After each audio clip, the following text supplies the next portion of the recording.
Hello दोस्तों, welcome to code with Daniyal channel. Programming practice की series में आज एक और प्रोग्राम ट्राई करेंगे और ये प्रोग्राम थोड़ा सा डिफरेंट है। डिफरेंट इन द सेंस कि आप अगर कोई भी प्लेसमेंट सेशन में जाते हैं या फिर आप किसी भी इंटरव्यू के लिए जाते हैं तो आपको कुछ प्रोग्राम्स दिए जाएंगे, उसमें कुछ टेस्ट केसेस दिए जाएंगे जिनको आपको पास करने की ज़रूरत पड़ेगी। तो आपको प्रोग्राम ऐसा लिखना होगा जो कि आपके सारे टेस्ट केसेस पास करे, at least maximum test cases pass करे। तो प्रोग्राम देखो कैसा है। Write a Python program that displays the count of the names that match a given pattern from a list of names provided. आपको एक list दी जाएगी name की, नाम की, और उसमें एक पैटर्न दिया गया है। आपको ये चेक करना है कि उसमें ये पैटर्न कितनी बार आया है। ओके, और उसको डिस्प्ले करना है। तो पैटर्न क्या है? पहला पैटर्न दिया हुआ है कि underscore at, where underscore can be one occurrence or of any character. तो अंडरस्कोर जो है एक ऑकरेंस होगा किसी भी कैरेक्टर का, यानी कि यहाँ पे कोई ना कोई ऑकरेंस होना चाहिए। ठीक है, तो इस एट से पहले आपके पास कोई ना कोई एक कैरेक्टर होगा। तो आपको ये फाइंड आउट करना है कि इस टाइप के कितने सब स्ट्रिंग है आपके उस पर्टिकुलर स्ट्रिंग के अंदर।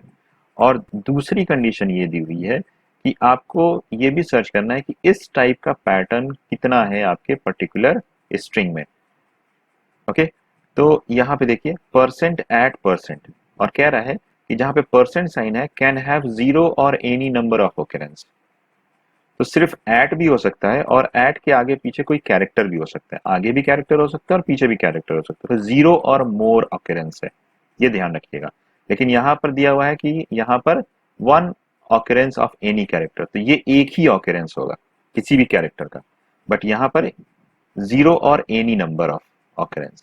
ठीक है, तो यहाँ पर एक भी ऑकरेंस आ सकता है, दो भी ऑकरेंस हो सकता है पहले और बाद में, और जीरो भी हो सकता है।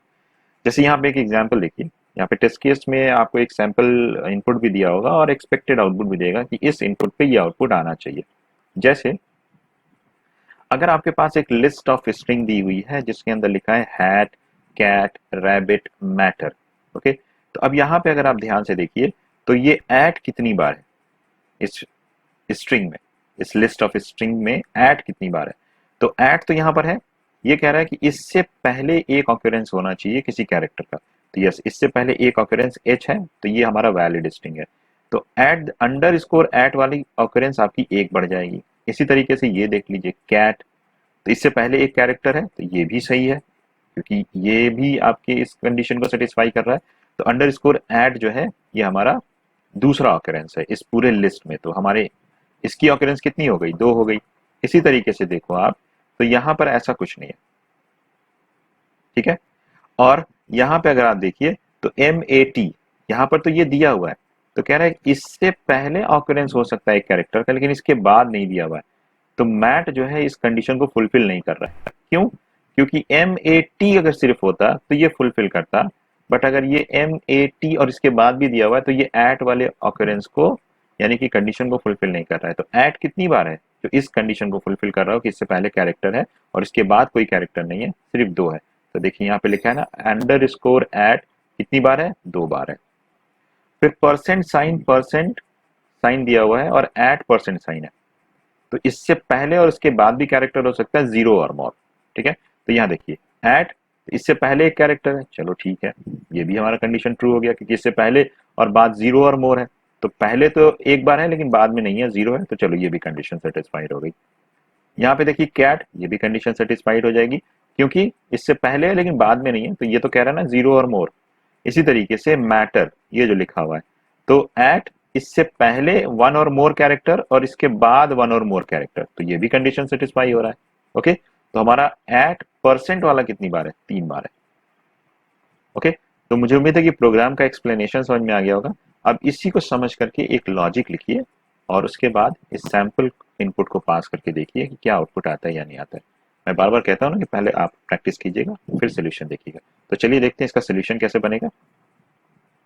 सो ये हमारा प्रोग्राम है और मैंने इसमें ऑलरेडी यहाँ पे एक बार और लिख दिया है ताकि इसका हम रेफरेंस ले सकें इसके सोल्यूशन में।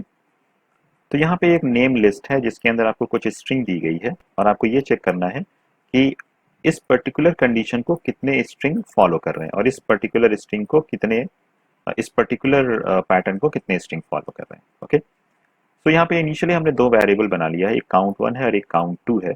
काउंट 1 जो है वो इस वाले पैटर्न को काउंट करेगा जिसके लिए अंडरस्कोर एट है, और काउंट 2 जो है वो परसेंट एट परसेंट वाले को काउंट करेगा। फाइन, अब क्या करेंगे, एक एक स्ट्रिंग को फेच करेंगे और चेक करेंगे कि कौन सा पैटर्न फॉलो हो रहा है इस स्ट्रिंग में। हो सकता है दोनों फॉलो हो रहा हो सकता है एक ही फॉलो हो रहा।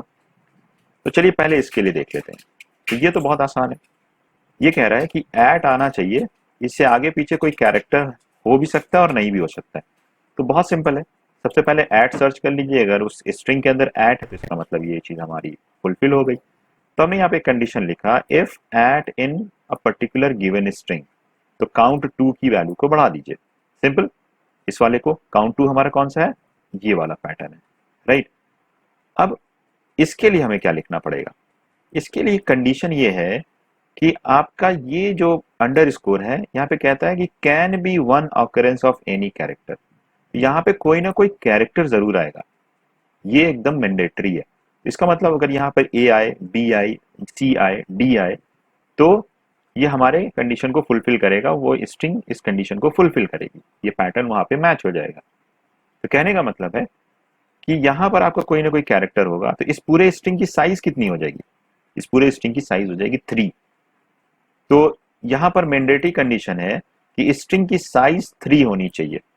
ओके, क्यों 3 होनी चाहिए, क्योंकि ये एट से एंड हो रहा है, कह रहा है कि इसके बाद कोई कैरेक्टर नहीं हो सकता है। तो कंडीशन ये होगी कि स्ट्रिंग की साइज एग्जैक्ट 3 होनी चाहिए और एंड किससे होना चाहिए, एट से होना चाहिए। ओके, तो यहां देखिए क्या लिखा कि length of the given string, जो यहां से आपने फेच किया इस लिस्ट से, उसकी साइज 3 है एग्जैक्ट, और वो एंड हो रहा है एट से, तब जाकर के ये कंडीशन फुलफिल होगा। तो काउंट 1 की वैल्यू बढ़ा देंगे। अब इन दोनों की वैल्यू को प्रिंट करके चेक कर लीजिए। तो यहाँ पे देखिए हमारा आंसर आ रहा है कि अंडरस्कोर एट की काउंटिंग 2 टाइम्स है इस पर्टिकुलर लिस्ट में जितने स्ट्रिंग दिए गए हैं जो फॉलो कर रहे हैं, और परसेंट एट वाले सिंबल जो है वो 3 टाइम्स है जो इसको फॉलो कर रहे हैं। तो ये पैटर्न 3 बार फॉलो हो रहा है, ये पैटर्न 2 बार हो रहा है।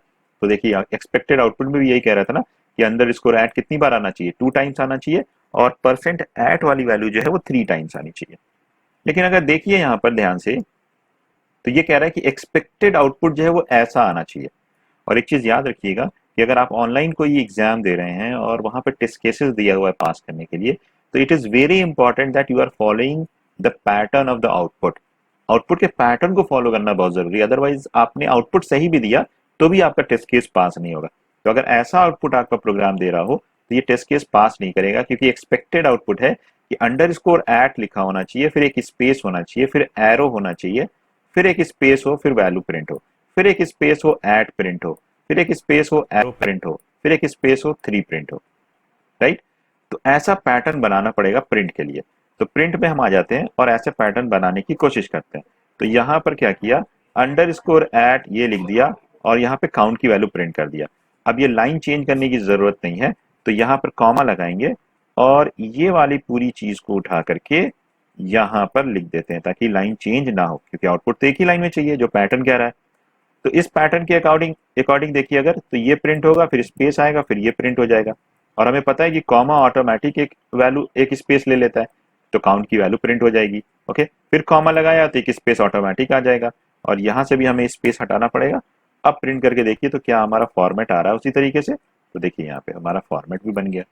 तो ये बहुत जरूरी है इस चीज को समझने के लिए, ठीक है।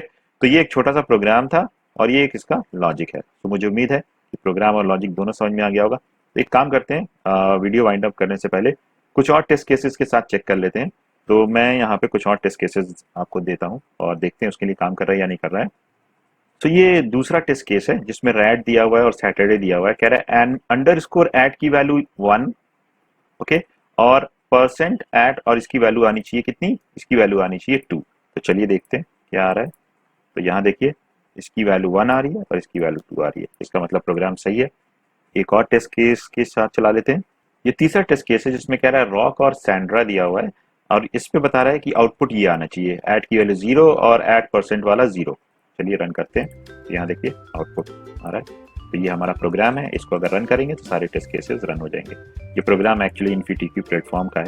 तो अगर आप उसको फॉलो करते हैं तो ये सोल्यूशन वहाँ पे लिख सकते हैं। I hope everything is clear. तो प्लीज़ वीडियोस को लाइक कीजिए, चैनल सब्सक्राइब कीजिए और अपने कमेंट्स ज़रूर लिखिएगा। Thank you for watching. चलिए मिलते हैं नेक्स्ट वीडियो में। Bye bye.